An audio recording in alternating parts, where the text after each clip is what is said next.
We go in. Hopefully you can hear me loud and clear. Say something in the chat. Let me know if you can hear me loud and clear. This is the first time I've done it in a while. I'm hoping everything's just working absolutely fine and you can hear my voice really well. This is the first live stream in a series of I think 4 during this period of time that you are preparing for your resets or you are preparing for your mock exams. So you just let me know what that is for you, and let me know any questions at any time. You can fire away any questions in the Q&A in the actual chat box, and you can also fire away, if you like, in the real comments. So if you're watching this recorded, which a lot of you will be, then fire away any questions that you want me to go through in the comment section actually underneath the whole video. That'd be really, really helpful. I'll be back tomorrow night. I'll be back just briefly tomorrow night just to answer any questions, because tomorrow night is the night before your resits for paper 1 in A level. Okay, I'm gonna just whiz through a few things today. I hope they're really helpful for you all. But here's my little thing. If you've got questions, you've got requests for tomorrow night, then go through them. I might not be able to get through everything today because I'm not planning on having a really long live feed, but I will be back again tomorrow and we'll stick around. So my first point for you is you need to decide on your priorities. That's a really important point that you need to decide on your priorities, because you can't cover everything. You can't cover everything before Friday. Okay, actually, you've only got tonight and tomorrow night and during the day tomorrow to do that. You can't cover everything, so you need to be smart about it. You need to cover your priorities, and to do that you need to know yourself, right? So you need to know how you are, which bits you are good at and which bits you are not. How are you going to cope with that exam? What do you need to study for the periods of time that you've got left? You've only got a couple of evenings left. Now, I will try and focus on anything that you want to know, but I am going to be focused mainly around skills today and tomorrow. There's a few skills I'm going to cover today. A bit of advice first. I think this is a really good idea for you if you've only got that short amount of time. If you ever got a short amount of time to study for something, you need to be really specific about what you're doing. And I think if you use your textbooks, make sure what you should do is you should know your priority topics, focus on those priority topics, and then go ahead and just do the hardest questions. So those textbook questions, those kind of summary questions, just do the hardest ones. So forget everything else for now, because you've only just got a little bit of time. And if you do the hardest ones, you'll also be revising the easy stuff as well. So that's something I think is a good idea. Use Physics and Maths Tutor. That's an excellent website, and their some of their website is actually organised by topic rather than organised by exam board. So it's organised by exam board. You can get any years of papers. You can get 2018, 2017 papers or whatever, but it's also organised by topic within each exam board. So I think that's a really good resource. Get the packs of questions organised by your priority topic. So this is the most important thing. You can't focus on everything. You've got to focus on your priorities. And maybe do some past papers in the next 2 nights, tonight and tomorrow night. But don't do the whole thing. Just do the hardest bits, okay? Just do the last 3 questions, maybe the last 2 questions. Maybe do the multiple choice to cover a lot, but just do the last few questions. That's my advice anyway. Now, just a quick word on the schedule. I'll be doing this live feed, and I'll be doing one tomorrow night, which will be a little bit longer for paper 1. And on the 14th, the night before paper 2, I'll do one at 8 PM as well. And on the 20th, the night before paper 3, I'll do another one as well. Hopefully these are really useful to you in the future as well. So if you're watching recorded, hi future, and let me know how everything goes. And this will also be useful for you if you're preparing for your mock exams. So hopefully these are useful videos for you. I'm largely going to focus on skills because I want these just to be applicable to every exam board. I haven't got time, unfortunately, to really focus in on every single exam board. So I'm going to talk about skills and I'm going to talk about exam technique. Okay. I'm also going to try my best to let you know how they're going to make questions hard, because I think that's something you need to look out for. All right, you might get something, but how can they make something that seems easy to understand? How can they make that a hard question? So let's go with that. Okay, cool. So here's straight into some skills. Here's a really important set of skills for you. Y equals mx plus c is one of the most important parts of the whole physics course. The most important skills anyway. So it says in the kind of specifications, it always says something along these lines. Relate the equation of a straight line, y equals mx plus c, to graphs and algebra and gradients. So here we have a sketch of y equals mx plus c. I'm sure you're not going to struggle with this. This on this axis is the y. This is the x, this is m, this is the gradient. So, okay, y equals mx plus c. There's no c in this case because there's no intercept. Now, being able to think of an equation in the form y equals mx plus c. So here we have f equals ma. Now, f equals ma is already in the form y equals mx plus c. If you put f on the y-axis and acceleration on the x-axis, then the gradient m, the gradient will be the mass. Okay. Now what that means is we can then design an experiment, or we can do some analysis on a range of forces on the same mass for and measure their accelerations, and we can actually use the gradient to work out the quantity. So it's really important that you know how to use a graph and relate it to y equals mx plus c, and understand what the different areas of the graphs show. The graphs are super important to physics, I'm sure you get that idea. Now, for example, here you can use a gradient from a graph to calculate a quantity expressed right by that graph, and you're going to need to in this case, maybe they've given you some numbers, maybe they've given you a graph, and you need to figure out what does the gradient represent. Represents the mass, and you're going to need to be able to calculate that gradient and give it with an appropriate unit. So in this case, it's newtons per meters per second squared. Of course, it's the kilogram.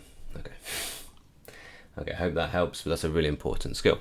The next thing is the relationships of motion graphs. Now, actually, they say this quite specifically. They want you to be able to apply the underlying concepts behind calculus and the equivalence of a gradient graph and its relationship to algebra. That's what we're talking about. The whole of calculus is about gradients of graphs and about areas of graphs. So they want you not to have to do differentiation integration in your exam, but you should understand how that relates to graphs. Now, I think it's a really important thing for you to understand. For example, the relationship between a displacement time graph, velocity time graph, and an acceleration time graph, like I've just got drawn here. So actually, the displacement time graph, this is a steadily speeding up thing. Look, it's getting steeper and steeper and steeper, but it's getting steeper at a constant rate, which is the velocity. Sorry, which is the velocity. That rate is the gradient of this graph, dy by dx. That rate is the gradient of this graph, and that's giving us the values on the velocity time graph. Now the thing is obviously speeding up. The thing is clearly speeding up at a constant rate. So that constant rate is the gradient of this graph, and that is the acceleration. So by doing the gradient at the top graph, we get the values on the velocity time graph. So the gradients of, if I took tangents all the way along here, then those gradients would be the values of the velocity time graph. And the gradient of the velocity time graph would be the values of the acceleration time graph. And you can see the acceleration time graph is a constant because they go straight line. Okay, now back up the other way. This is our integration. And we're integrating acceleration with respect to time here. Now don't worry about actually doing the integration, because you need to do that in maths, but not in physics. But what does a integration mean? It means the area underneath. Okay, it means the area underneath a function, the area underneath a curve. So the area underneath this is equivalent to the velocity, and the velocity, the area under the velocity time graph, is equivalent to the total displacement, or the distance travelled. So we have these graphs that are all related by calculus, and we don't have to actually do the calculus, but we need to understand what is shown by the gradients or the areas of the graphs, what is shown by the differentials or the integration of the graph. I hope that really helps. Now I'm going to talk about the next part of this, which is, I've said this, but displacement, velocity, acceleration time graphs, but also the SHM graphs. Now, SHM, simple harmonic motion, is just oscillations topic essentially. Has also those three graphs, the displacement time on top, the velocity time the next down, and the acceleration time there. And once again, they are related by the exact same way. The values on the velocity time graph are the gradients of the displacement time graph. The values on the acceleration time graph are the gradients of the velocity time graphs. And same way up, integration on the way up. Now you don't have to do the integration, but this is a cosine graph. Okay, we start an oscillator by displacing it like positively, let it drop. Off it goes, does its sinusoidal motion, but starts at the positive, so it's a cosine. Then the gradient of that, looks starting with zero gradient, starts with 0 points. I'll just go a different color for this. Starting with zero gradient, starts with a zero value. Then gets to a maximum gradient, or maximum negative gradient, so a minimum gradient if you like, and then it gets a minimum value and minus maximum modulus marker, right? And then here we've got no gradient again, look, 0 on the velocity time graph. Here we've got a maximum positive gradient, maximum and positive value on the velocity time graph. So these graphs are all related in exactly the same way. And then we've got there's no gradient, well, we're back down to 0 on the velocity time graph. And the same is true of the acceleration time graph related to the velocity time graph. We've got a minimum, we've got a negative gradient, you know, steep as it can be, but it's negative, so that's where we start on the acceleration time graph, through the stationary point, so the acceleration is 0 at that point, then through to maximum positive gradient up here, and then down here with a no gradient, back to 0 again, and then back here with a high and negative gradient, and there's this point here. So actually it's worth drawing these graphs, I don't know how well I've drawn these here, actually vertically on top of each other, so that you can line these points up. That's what that means. It's an important skill, understanding the concepts, applying the concepts behind calculus, short of actually doing the differentiation and integration. Okay, I hope that helps. That's I think one of the most important skills in all of the A level, really. The next thing is proportional reasoning, and this is easier than you think, but more important than you think as well. And this is a really common way of writing a multiple choice question.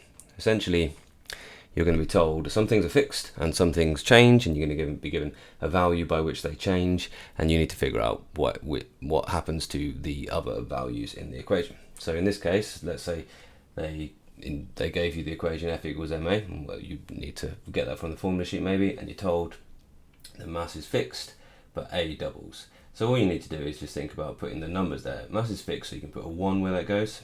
A, you can put a 2, and that means the total change in F is equivalent to whatever you get out. So let's just work that through. 1 times 2, the total change in F is then 2. So because the acceleration has doubled, but the mass is fixed, well, the force has doubled as well. A little bit more complicated with a couple of them now. So half you can just ignore because that's a fixed thing. The V doubles, so you can put a 2 there where the V is. M triples, so we've got 3 times 2 squared, which is 4 times 3, so the kinetic energy has gone up by a factor of 12. Next one, here this is the circular motion one. Mass doubles, radius halves. You're not really told, but I think it was implied that V is fixed. And therefore you just put those numbers in, putting a 1 where the fixed is, and putting the value, the multiplying the factor, if you like, in instead of the other ones. So mass doubles, 2, V is fixed, 1 squared, you know, don't need to write that really, just multiply everything by 1. Radius halves, so that's 0.5. So divide by 0.5, same as times by 2, so the total change in the force is 4. So the force is 4 times as large. A really common multiple choice question, a bit of proportional reason, but it usually catches people out because, like, all of a sudden, rather than giving you some numbers and asking you to do a calculation, they've asked you for like the ratio change in something. So look out for those. And then the next few things are about laws and principles that you need to have a good head around. Now I think every single paper one includes in some way the Newton's laws. So here's Newton's laws, quick run through. The first one, and that's very true, Mihai. The first one is Newton's first law. If there's no force, there's no resultant force, I should say, then the acceleration is 0. If the resultant force is 0, then the acceleration is 0. Now, here's where we need to just think about what each of these three laws state, and they're really different. They're 1 and 2 are very different from law 3, and that's because 1 and 2 deal with forces, pairs of forces, or greater numbers than pairs, however many forces on individual things. The first law talks about, you know, in equilibrium, balanced forces, no overall force, no resultant force. That's what this little sigma represents. The second one talks about situations where you're still talking about one body. That's why this free body diagram just got one body, but we do have a resultant force. One force is greater than the other, and then you get acceleration. Okay, and the acceleration is proportional to the size of that resultant force.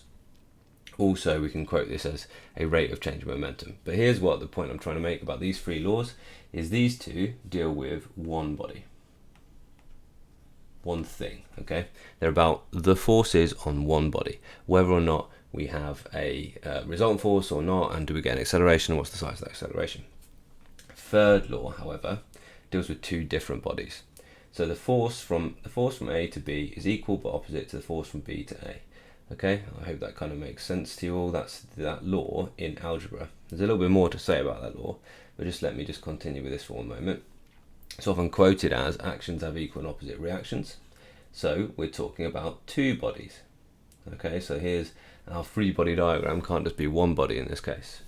Body A, we don't know which one A is, pushes on body B, and body B pushes equally and opposite with the same size, with the same line of action, but opposite in direction, and for the same time of action, and they have to be the same type of force as well.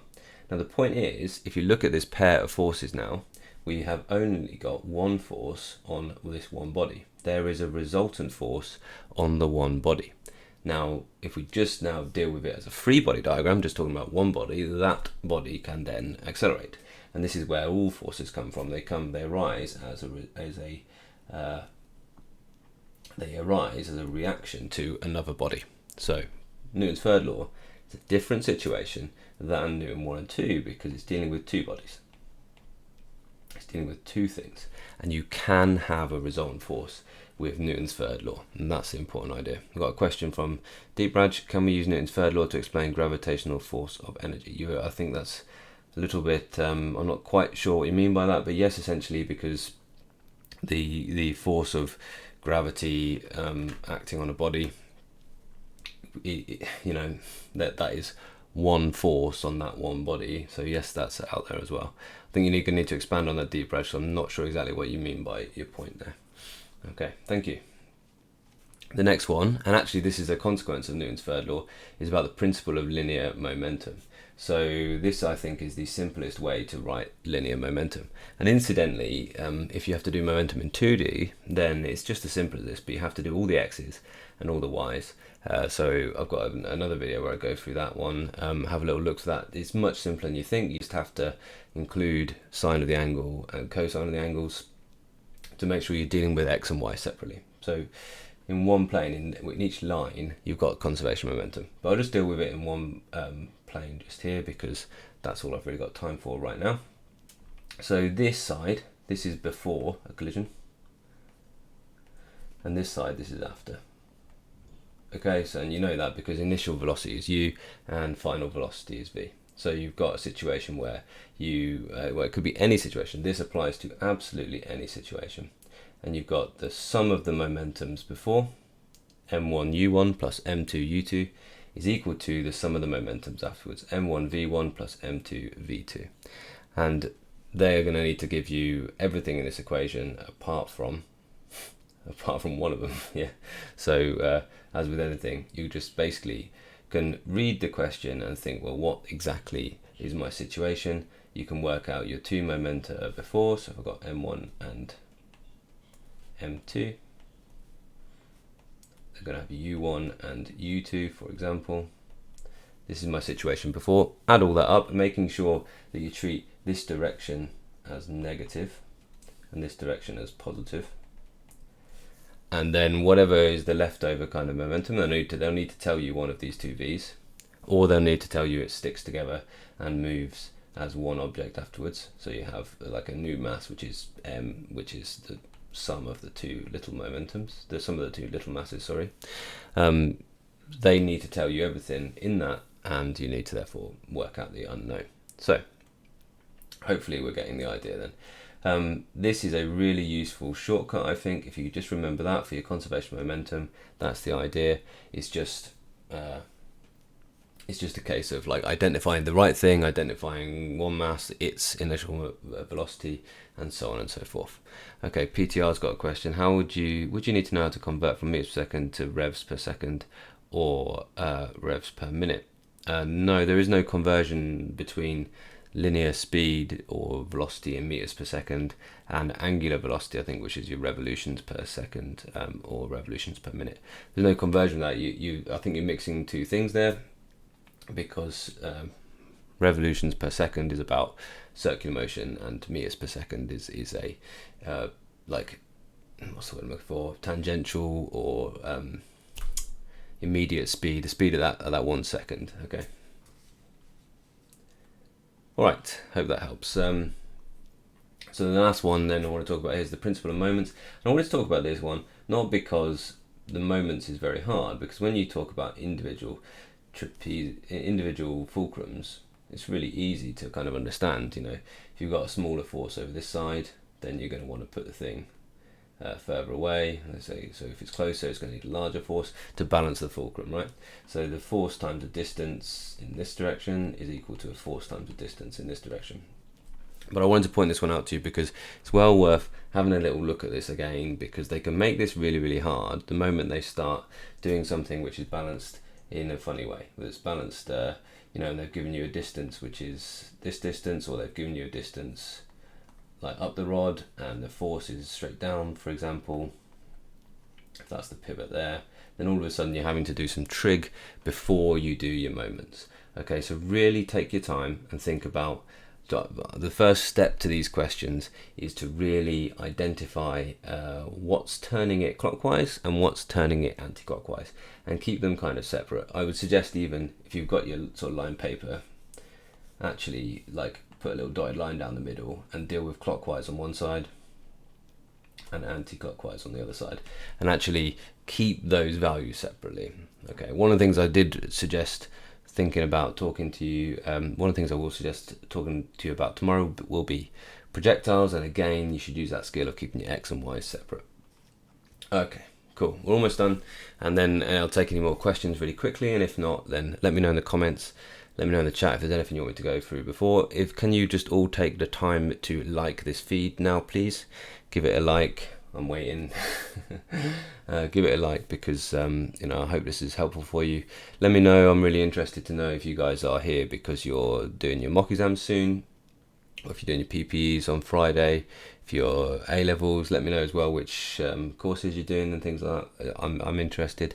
I know it's been a bit of a rocky time for you all, and I'm sure you're going to show your best qualities either on Friday or so I know this. I know it's been a rocky year, and I know you're going to show your best either on Friday, or you're going to show your best in the PPEs, and at the end of this year, guys, you're going to do absolutely great. If you found my stream, you found my channel, then you are one of the committed people. You're going to do your best and get some great grades. Right, really quickly then, exam skills on written questions, and I will talk about these a little bit more tomorrow as well. Remember, written questions tend to be the weakest area for most A-level physics students, because most A-level physics students are pretty good on their maths, but not great at their written ones, so just bear that in mind. I think one thing that you need to do is you need to make sure you get accurate definitions into your answers. So make sure that you do that, take your time, learn really accurate definitions, and try and weave them into your answers. So many times when I read exam papers, read exam responses, I can tell the kid gets it, I can tell there's some understanding underneath there, but you need to, but there isn't the accuracy of the definition, there isn't all of the definition there, and so they don't get the mark, right? So just be aware of that in your written one. Use decode, plan, answer, check. So this is the way that I suggest you go about all of your written answers. I've just seen Manchester United there, which is a great team to support, by the way. I'm so annoyed because I can't sit the exam because I need to self-isolate. Man, that is really bad. I feel for you really hugely there. There's no way they can isolate you at school to take the exam or something like that, because that just seems like that's impossible. Like the whole thing's happened, and then still you can't do it as well. All right, come back to you guys with your questions about other things as well, so just hold your horses with those other questions. So use decode, plan, answer, check. Now what I mean by decode is, what's the question actually asking you to do? And so many times they talk a lot, they write a lot about a kind of context, but what is it actually asking you to do? So use the decode. It means look for the command words, look out for the instructions. What do you actually have to do? Okay, then plan. Now this is a really important one. Now sometimes that plan might be a really big, quite elaborate kind of 6-mark response. I'm going to do, excuse me, I'm going to say this, then that, and then the rest. Okay, sometimes you might actually write yourself a little plan. I really like, think about writing down some keywords you're going to get into. Just think about like 3 little paragraphs maybe in a 6-marker. Or now if it's not even a 6-marker, if it's a 1-marker, just use that plan step just to think before you write. And that is such an important skill. Just think before you actually put your pen down on the paper, because otherwise you'll start and you'll just waffle. Okay, so plan first, then actually do the answer. This is where you actually write it. Now follow your plan. So you actually write stuff down. Now, because you've paused to think, as you write this time, as you actually answer this, you're going to think, oh yeah, I remember that extra word to fit in. Oh yeah, I haven't said anything about this. Okay, that's when you actually upgrade your language, okay? Upgrade that language. Make sure you get in the key terms. And then the last one is to check. Now, when you check back with the question. Okay, you use the question to check the response. Now, last year I did do an extended how to do 6 marks. I did a whole live feed, how to do 6 markers in A-levels and GCSEs, and I went through this in loads of detail. So one of the things that I suggest you is go back to last year's live feeds and have a look through those that I did on the way into the exams, right back in 2019. On the way into exams, did loads of live feeds like this one, but in more detail. And there's loads in there, exactly how to do that, this, that and the other, right? So that's my advice for written questions. When you actually check through the question, is there anything I need to add? Is there anything you need to improve that question with? Anything you need to say to make sure that you're more likely to get the mark? So check the question, check you've done everything they've told you to do. Excuse me.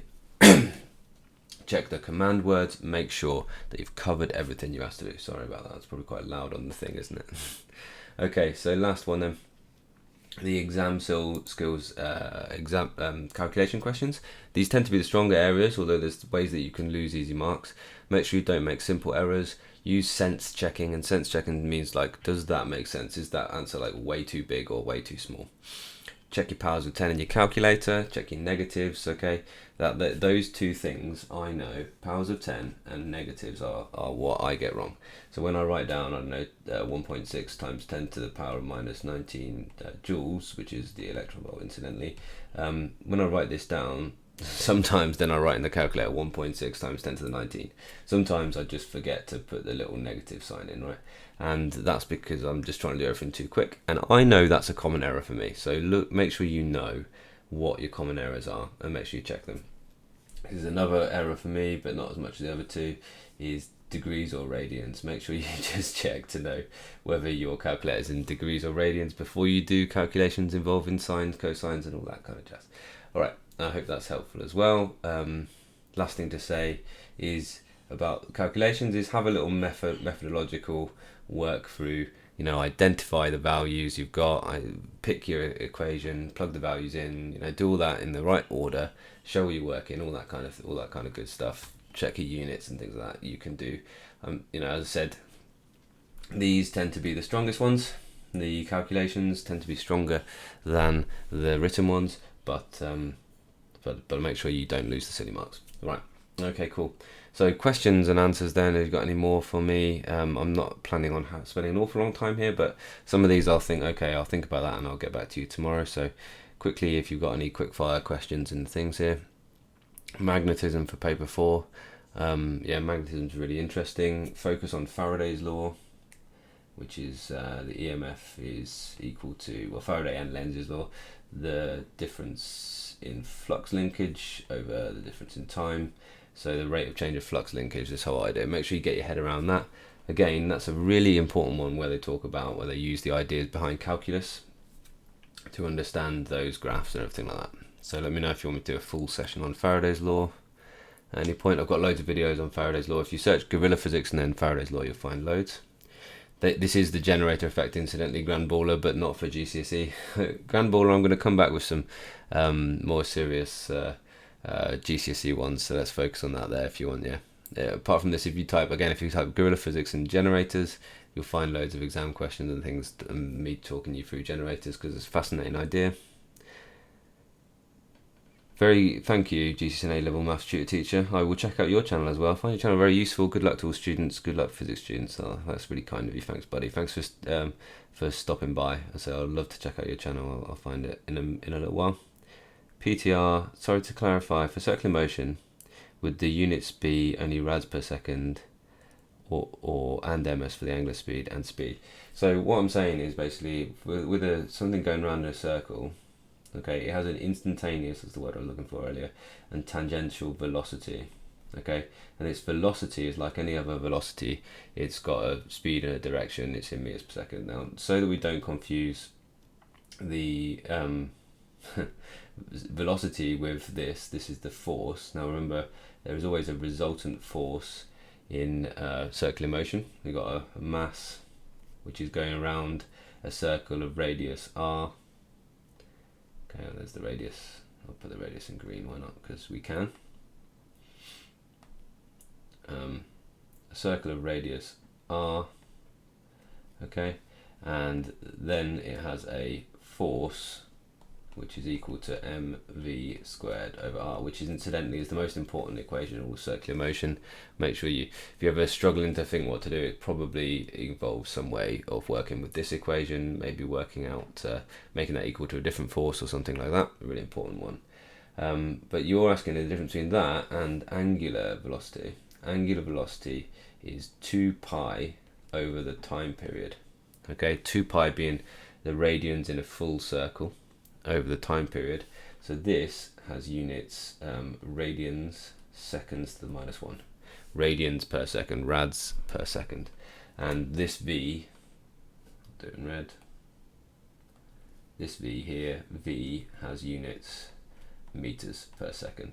So there's the difference then between the instantaneous tangential velocity, like its speed. If you suddenly get rid of the force, then it's going to go in that speed in that direction. That's its instantaneous tangential velocity. Hope that helps, my man. Anything else? You just struggle converting. Yeah, so essentially, if you think about, okay, so if it's got a speed then you want to get into radians per second. Well, there's another way to do that, because you've got a speed and you've got an r, so you can work out a circumference. This is probably what you're asking about, I think. And the circumference is pi d, or 2 pi r. Okay, and you've got a speed, so you can work out therefore how long it's going to take to do a full circle. Okay, and this is now distance, so distance is speed times time. What did we want to work out? How to get radians per second. So now we do now we can work out the time. So we can do the distance is the circumference. Yeah, the distance of going on a full circle is the circumference. So time is circumference over speed, or in other words, 2 pi r over its speed. And then therefore you know the time for the full circle, which is the time period. So I'm going to make that capital T, and then you can use this equation 2 pi over t to give you radians per second. I hope that makes sense. Why do we feel weightless in space? Lots of reasons, man. Sometimes because we're very, very far away from any kind of gravitational force, but most of the time when something is going around the Earth in a spacecraft, going in a nice orbit around planet Earth, then actually what's happening is they're falling towards Earth at the same rate as the spacecraft around them. So in fact, like there is still a weight on them, there is still a force on them, but because the whole spacecraft is also falling down towards the planet at the same rate, you feel weightless because you're not touching and being pushed, you're not being forced, you're not being accelerated by the spacecraft, because you are falling at the same rate as it. So there is gravity in space. It's just that it tends to be the case that the thing you're in is also moving at the same rate, and you're not accelerating relative to it, so you don't feel your weight. It's like this: if I stand on the Earth, I feel my weight because the Earth actually pushes back on me. And then if I jump out of an airplane, I'll feel weightless for a bit, even though there must be a weight because I'm accelerating towards Earth. I won't feel my weight until I hit the ground. Hopefully I hit the ground at a nice low rate rather than a high speed. Right. Yeah, Saad, I've just gone through DT and VT and AT graphs. Remember the rules. I can skip back if you want really quickly. The rules basically are: gradient of a distance time graph is the velocity, gradient of a velocity time graph is the acceleration. That's the most important things. Jay Zora, I'm really sorry I don't have any predictions for the resits. I don't do predictions. I just do make sure you work hard and get ready and try your best and you'll be fine. I'm really sorry. Right, okay, thanks Jay Zora, good stuff. Yes, there are people who do predictions, and feel free to have an absolute chat.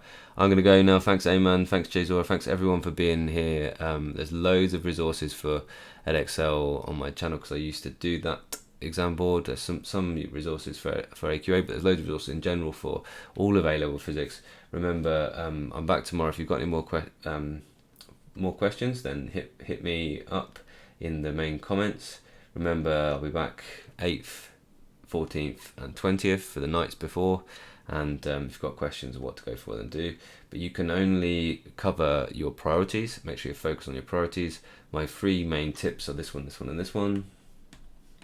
Okay, my 3 main tips are: just do the hardest questions, use Physics and Maths Tutor questions organised by your priority topics, and use past papers, but only do the last 2 full questions because they're the hardest ones. And that's all she wrote, guys. Thanks so much. Can baryons be strange? Yeah, they can have strange quarks in baryons. Yeah, absolutely, yes they can.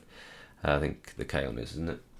All right, bye dudes, you'll be absolutely fine. Work hard over the next couple of days, and then have a chill, have a focused weekend, and I'll see you after.